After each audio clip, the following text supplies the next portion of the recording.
ایک شخص اللہ پاک کا فرمانبردار ہے، دوسرا اللہ کا نافرمان ہے۔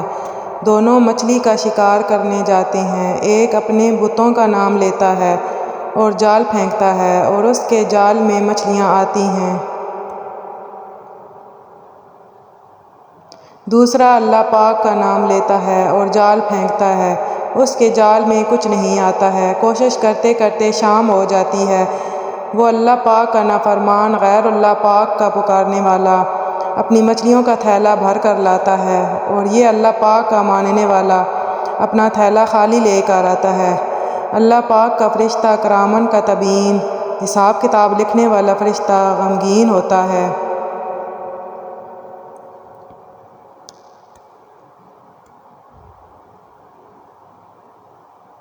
اور عرض کرتا ہے کہ اے اللہ، وہ تیرا نام لینے والا خالی ہاتھ آ رہا ہے اور تیرے دشمنوں کا نام لینے والا مچھلیوں سے بھرا ہوا تھیلا لا رہا ہے۔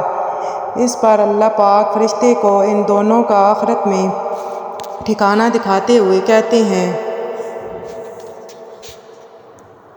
کہ دیکھ، جو مچھلیاں بھر کر لا رہا ہے اس کا ٹھکانہ جہنم ہے، مچھلیاں اس کے کسی کام کی نہیں، اور جو خالی ہاتھ آ رہا ہے اس کا مسکن یہ جنت ہے اور اس کا کوئی بدل نہیں ہے۔ جیسے ہم کہتے ہیں کہ وہ اتنے نافرمان ہیں لیکن پھر بھی مزے کر رہے ہیں، اور یہ اتنے فرمانبردار ہیں پھر بھی تکلیفوں میں مبتلا ہیں۔ ارے اللہ کے یہاں مقبولیت اور پسندیدگی کا معیار کچھ اور ہے، وہ حکیم ذات ہے۔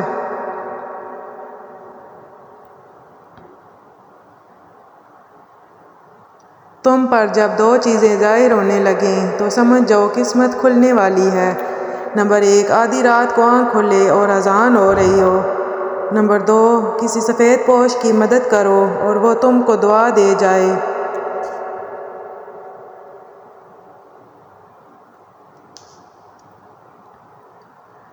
منزلوں کو خبر ہی نہیں، سفر نے کتنا کچھ چھین لیا ہم سے۔ مجھے اپنا بنایا زمانے نے پھر کسی کا نہ چھوڑا۔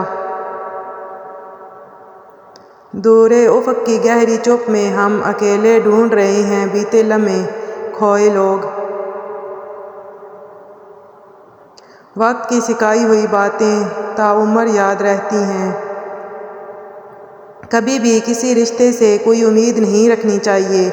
اپنی طرف سے آپ جتنا چاہو کسی کے لیے کرو، پر یہ بات مت سوچو کہ وہ بھی ہمارے لیے اتنا ہی کرے گا یا پھر ویسا محسوس کرے گا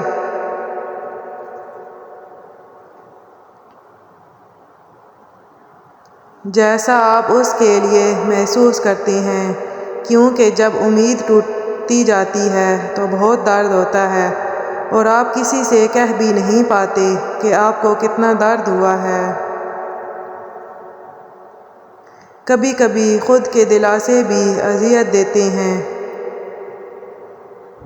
آسان نہیں ہوتا ہر خواب توڑ دینا، دل ہی جانتا ہے غم اپنوں کے چھوڑ جانے کا۔ پھر یوں ہوا کہ رونقوں نے متاثر کرنا چھوڑ دیا۔ انسان ٹوٹ جاتا ہے مگر لوگ باز نہیں آتے۔ یادیں اکثر عذاب بن جاتی ہیں، خدایا یادوں سے بچائے۔ برے نہیں تھے ہم پر افسوس ثابت نہیں کر پائے۔ کوئی اپنا نہیں ہوتا، صرف دکھاوے کے لیے لوگ اپنے ہیں۔ نظر انداز کرنا نفرت کی بدترین قسم ہے۔ دوسروں کو غلط نہیں، خود کو صحیح ثابت کرو۔ دعا دوسروں کے لیے مانگیں، مراد آپ کی بھی پوری ہوگی۔ ایسی عورت جس کا شوہر بہت سخت مزاج ہو اور بات بات پر ناجائز غصہ کرتا ہو تو اس کو چاہیے جب شوہر کو کھانا دینے لگے تو اس سے پہلے 111 مرتبہ یا عفو وہ پڑھے۔ انشاءاللہ شوہر کا مزاج نرم ہو جائے گا اور بد کلامی چھوڑ دے گا۔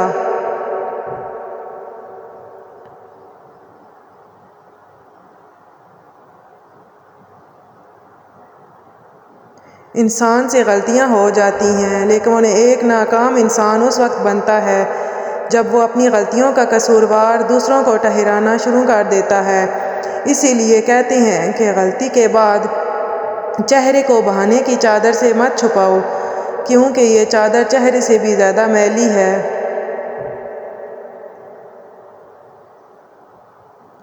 سفر کا مزہ لینا ہو تو ساتھ سامان کم رکھیے، اور زندگی کا مزہ لینا ہو تو دل میں ارمان کم رکھیے۔ نیت کو ہمیشہ سچا رکھو، مشکل ترین وقت میں بھی سچی نیت تمہیں جھوٹا بننے نہیں دے گی۔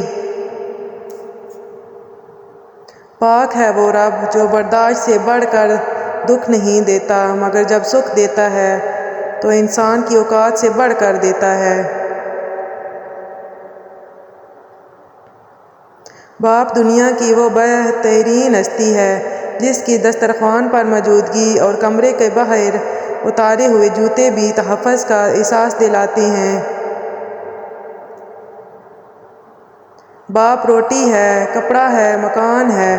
باپ ننھے سے پرندے کا بڑا آسمان ہے۔ باپ ہے تو گھر میں زندگی پر رونق ہے۔ باپ ہے تو بچوں کے سارے سپنے اپنے ہیں۔ باپ ہے تو بازار کے سارے کھلونے اپنے ہیں۔ اللہ پاک سب کے والدین کو سلامت رکھے، آمین۔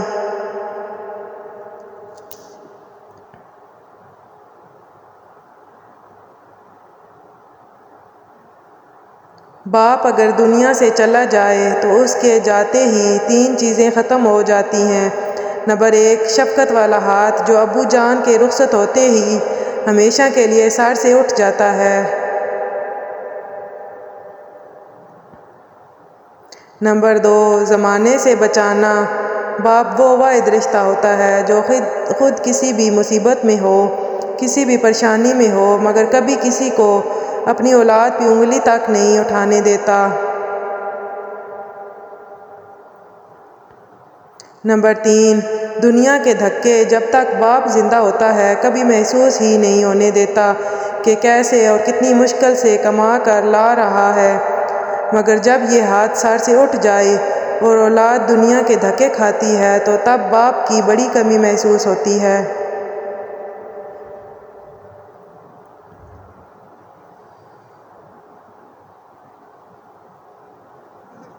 دوسروں کو غلط نہیں، خود کو صحیح ثابت کرو۔ نیت کو ہمیشہ سچا رکھو، مشکل ترین وقت میں بھی سچی نیت تمہیں جھوٹا بننے نہیں دے گی۔